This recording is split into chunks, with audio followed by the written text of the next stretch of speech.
바이든 행정부의 출범이 일주일 앞으로 다가온 가운데 미국의 한반도 전문가들은 조 바이든 행정부가 신속하게 대북 대응에 나서야 한다고 제안했습니다. 미국 워싱턴 DC 싱크탱크 한미경제연구소에서 11일 내놓은 정책 제안서를 보면 전문가들은 한미가 맞닥뜨릴 단기 과제로 대북 조율을 꼽았고 중기적 과제로 바이든 행정부의 다자주의 복귀 및 북한과 중국 인권 강조 재개를 꼽았습니다. 이번 보고서는 2019년 12월부터 작년 11월까지 전문가 40여 명의 논의를 통해 도출된 것으로 알려졌습니다. 이어 바이든 행정부가 여러 긴급 현안들이 있더라도 북한과 관련해 신속한 대응에 나서 북한이 과거에 그랬던 것처럼 위기를 만들어내는 방식으로 무대를 설정하지 못하게 해야 한다고 주장했습니다. 또 한미가 요구 및 양보사항을 담은 공동 공개 제안을 마련해 북한에 제시하는 것이 새로운 접근이 될 수 있다고 했습니다.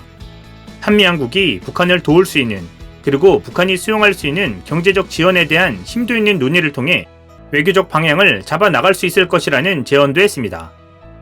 보고서는 작은 조치들이 북한과 외교를 재개하는 최고의 방법일 수 있다면서 궁극적 목적이 비핵화라는 사실을 고수하면서도 비핵화가 아닌 다른 주제들로 협상 재개를 도모해 나갈 수 있다고 지적했습니다. 2019년 2월 결렬된 2차 북미 정상회담에서 무슨 논의가 오갔는지 철저히 분석하고 그 토대에서 이어갈 것이 있는지 살펴보는 것이 유용할 수 있다고도 했습니다. 보고서는 대만이 민주주의와 보편적 인권 차원에서 중국의 홍콩에 대한 접근을 비판하며 미국 내 존재감을 키웠다면서 남북 협력을 보편적 가치로 설명해내는 방식을 통해 미국의 지지를 더 얻어낼 수 있을 것이라는 제언도 했습니다. 이와 함께 보고서는 한미가 향후 동맹과 파트너십에 대한 전략적 검토를 해야 할 필요성도 제기했습니다. 바이든 당선인이 다자협력 복원을 원하면서도 이를 통한 미국의 이익 증진을 추구하고 있어 한국에 역할을 요구할 수 있다는 취지입니다.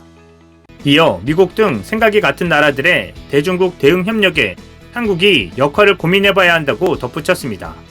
한편 미국의 월간 외교 전문지 포린폴리시도 한국과의 동맹관계에 대해 중요한 제언을 했습니다. 매체는 대한민국이 북한의 핵보다 미국에 더 중요하다면서 바이든 행정부는 미국에서 가장 중요한 동맹국 중 하나인 한국을 우선시해야 한다고 말했습니다. 오랫동안 워싱턴은 한반도의 해결책에 있어서 북한을 주된 이슈로 삼고 한국을 전체적인 해결책의 한 구성 요소로 삼아 접근했다고 설명했습니다. 하지만 이 우선순위는 이제 역전되어야 한다는 것입니다.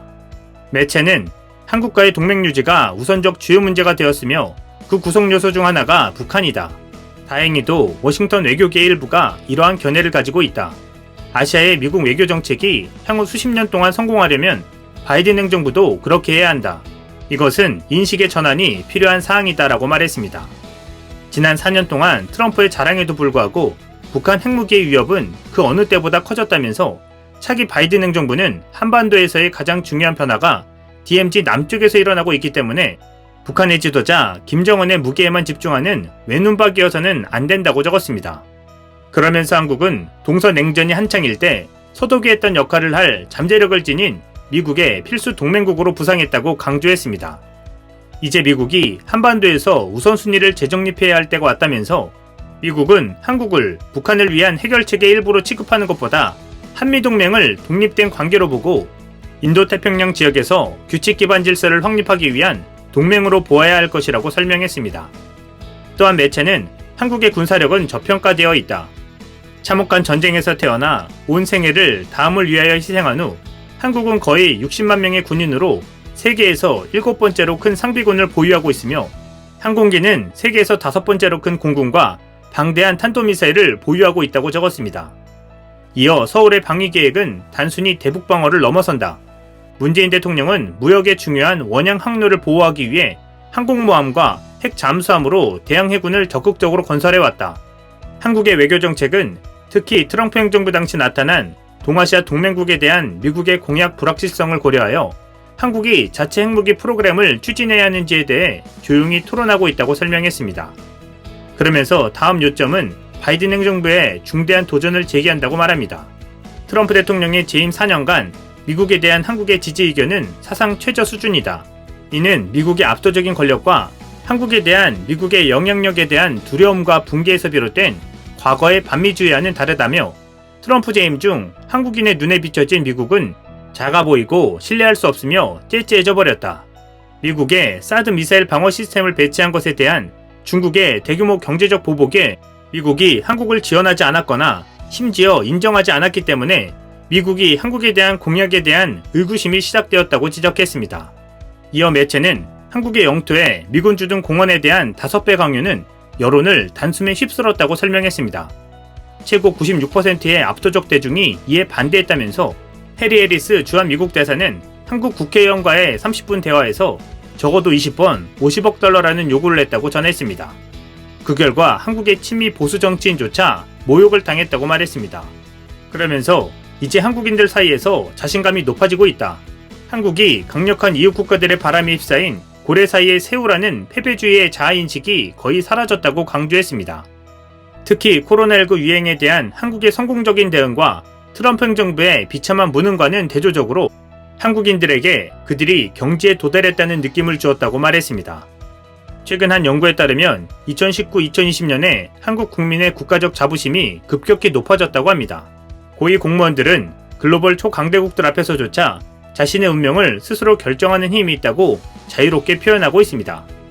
최근 심포지엄에서 강경화 외교부 장관은 한국은 분명히 우리가 관역의 중앙처럼 보이는 지정학적 위치에 있다.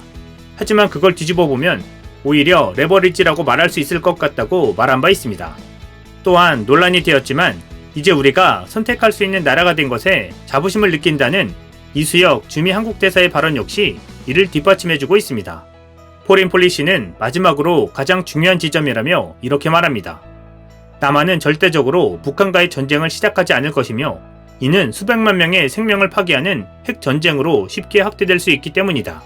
이런 면에서 한국을 동맹국으로 진지하게 받아들이는 것은 미국이 원하는 것을 100% 얻지 못할 것임을 의미한다.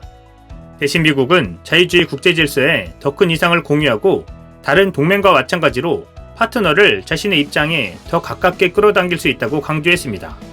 그러면서 트럼프 대통령으로 인한 미국의 후퇴를 본 한국인들이 한미 동맹에 대한 신뢰를 회복하는 데는 바이든 행정부의 4년에서 8년보다 더 오래 걸릴 수 있다고 강조하고 있습니다. 그러면서 매체는 이제 미국의 외교 정책은 미국이 정한 선을 밟도록 한국에 요구하기보다는 미국의 인도태평양 전략과 한국의 신남방 정책을 조화시키려는 양국의 조율 노력에 있다고 설명합니다. 이제 한국은 과거의 한국이 아니며 바이든 행정부와 함께 협력해 나가야 할 상호적 동맹관계임을 미국 한반도 전문가들과 매체들이 알려주고 있는 모양새입니다. 사실상 미국도 이제 한반도에 미군 주둔 목적이 북한보다는 중국에 초점을 맞추고 있다는 것을 시인한 셈이며 한국의 중요성에 대해 관계를 재정립하는 데 방점을 찍고 있는 상황입니다.